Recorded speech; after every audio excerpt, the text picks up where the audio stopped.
भाईंदरच्या एका खोट्या गुन्ह्यामध्ये फडणवीस आणि शिंदेंना गोवण्याचा प्रयत्न होता असा अहवाल समोर आलेला आहे। रश्मी शुक्लांनी निवृत्तीच्या 5 दिवस आधी सरकारकडे हा अहवाल दिला।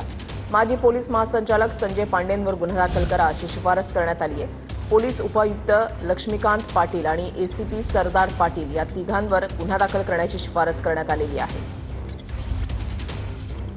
माहितीसाठी सांगतो, रश्मी शुक्ला या राष्ट्रीय स्वयंसेवक संघाच्या कार्यकर्त्या आहेत। त्यांचं अख्खं कुटुंब हे भाजप आणि राष्ट्रीय स्वयंसेवक संघाचे कार्यकर्ते म्हणून ते काम करतात आणि त्या वर्दीतल्या संघाच्या कार्यकर्त्या होत्या। त्यांच्या अहवालावरती विश्वास ठेवता येणार नाही।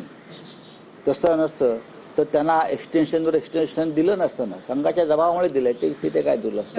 हे बघा, महाराष्ट्राच्या राजकारणाचा विदूषक रोज काय बडबड करतो याच्यावरती रोज प्रतिक्रिया देण्याची आवश्यकता मला वाटत नाही।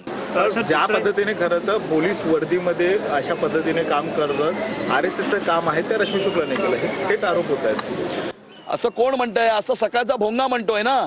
सकाळचा भोंगा रोज अशा प्रकारे काही वक्तव्य करत असतो, त्याला फार सिरियसली घेण्याची आवश्यकता नाहीये।